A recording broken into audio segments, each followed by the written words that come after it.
Want help to grow your business? Download BRiN, the world's first business advisor in your pocket. To find out more, visit BRiN.ai or search the App Store today.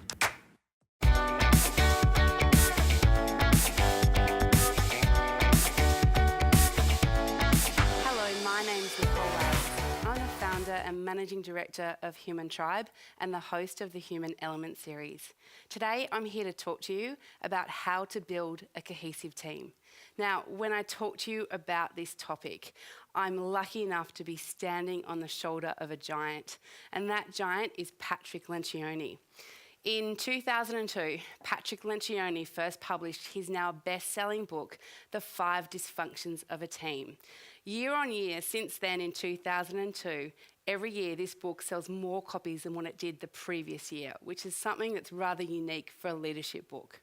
In 2014, Wiley, who are the worldwide distributors of everything DISC, so you may have heard of DISC profiling or DISC training programs, announced their partnership with Patrick Lencioni, and they developed and launched a program called the 5 Behaviours of a Cohesive Team. And the 5 Behaviours of a Cohesive Team is actually based on Patrick Lencioni's best-selling book, The 5 Dysfunctions of a Team. In 2014, myself and Human Tribe were accredited to facilitate this program. And since then, we've been lucky enough to work with dozens of teams across a number of organisations to help them build high-performing, cohesive teams. Now, make no mistake, a high-performing team will build a high-performing organisation, and it is something that can give you a competitive edge. And so today, I'm going to talk to you about this model of the 5 behaviours of a cohesive team, and I'm going to share with you some stories of the teams that we've worked with.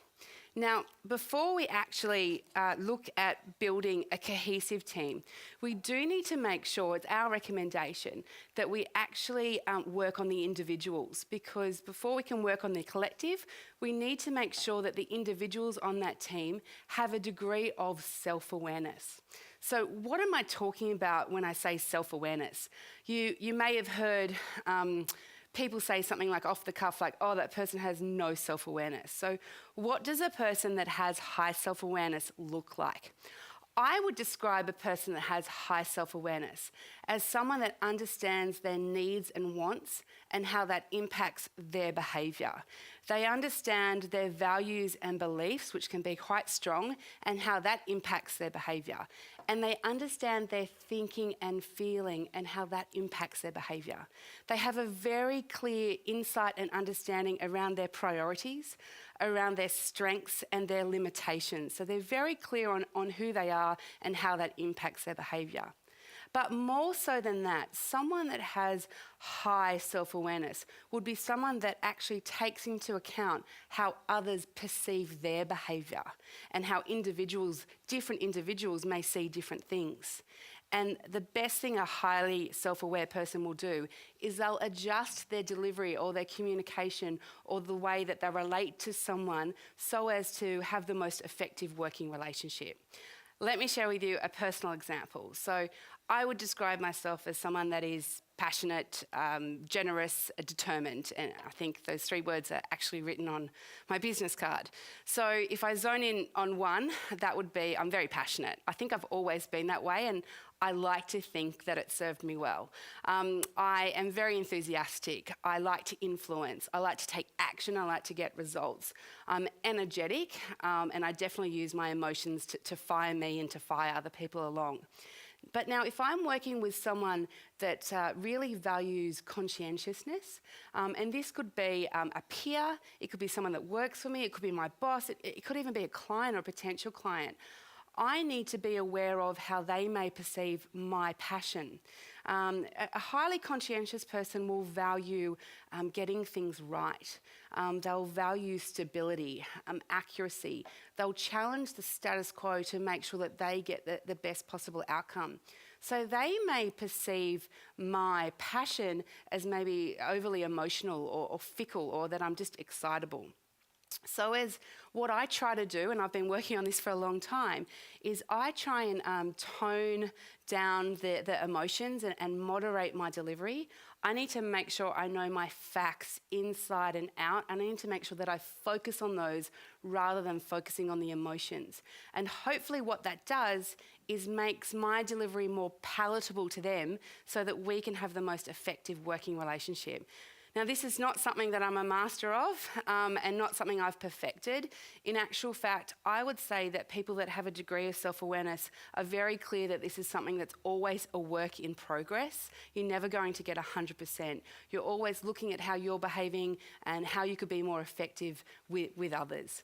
So in terms of the ways to actually help you with your self-awareness, at Human Tribe, we use a number of tools. We use a profiling tool called Hogan. And Hogan is a personality profiling tool. It's very in-depth. It's fantastic to use for managers and leaders in the business, and also great to use for specialist roles. Then we also use a tool called Hogan, and Hogan is an emotional intelligence measurement tool, and we use that for coaching from frontline to emerging leaders to managers to senior leaders in the business. And then we use a tool called Everything Disc, and Everything Disc is a workplace behavioural tool. It can actually serve anyone in the organisation, but it also has programs centred around salespeople or managers or leaders within the business. Now, the reason that we chose these tools is three main reasons. One, they're all very well researched, and all of them have a high degree of reliability and a high degree of validity. Now, this is not an exhaustive list. There are a lot of other great tools on the marketplace. For example, we're very excited soon to be adding Clifton's Strengths Finder to our coaching toolkit. We think that's a great tool. LSI is another great tool. So, if you're going to look at a tool, please make sure you do your research. Unfortunately, there are some tools out there on the marketplace that aren't as well researched and don't have that same degree of reliability and validity. So, yeah, do your research. In addition to that, you should also do some coaching along with the measurement tools. A measurement tool is great, but it's what you do with it that counts. So make sure you go with a coach that comes highly recommended with, some results that they can talk about with other people or teams or groups that they've worked with. So assuming that each member of the team comes in and has a degree of self-awareness, we're now actually ready to start looking at the collective team and focusing in on the 5 behaviours of a cohesive team. I'm going to show you a short video now that's going to introduce you to the concept of the 5 behaviours of a cohesive team.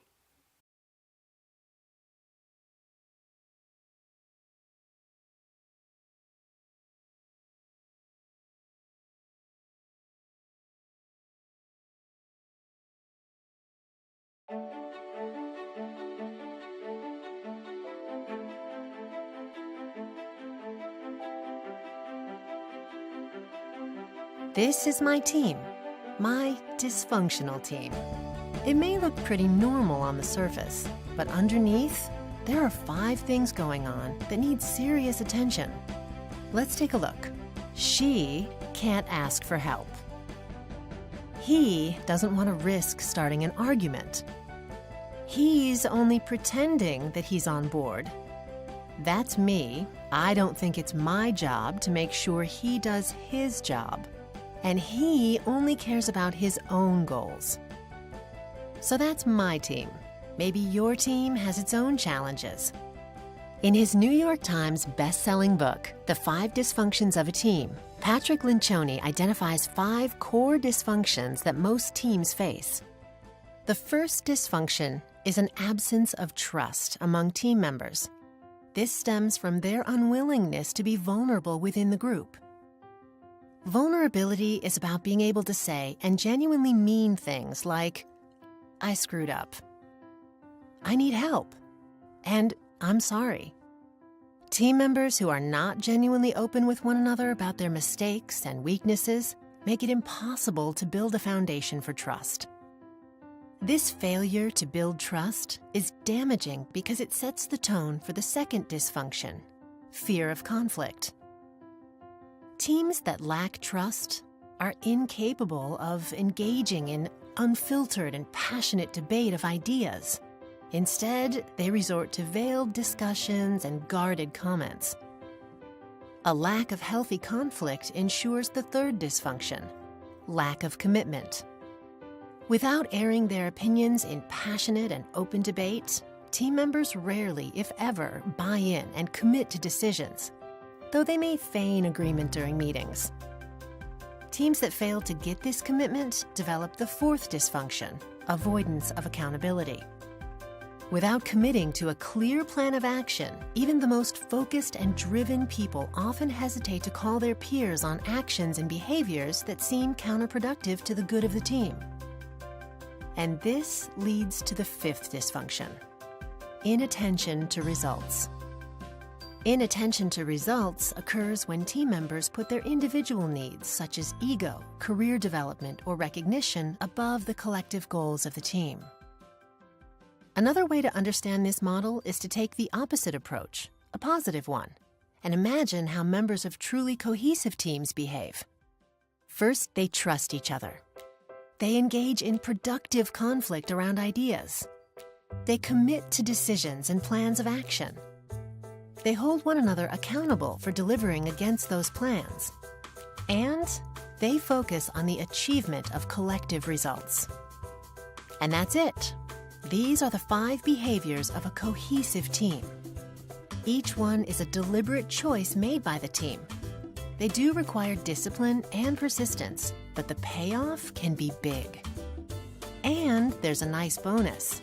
Not only will the group be stronger and more productive, To continue enjoying this presentation, download BRiN, the world's first business advisor in your pocket.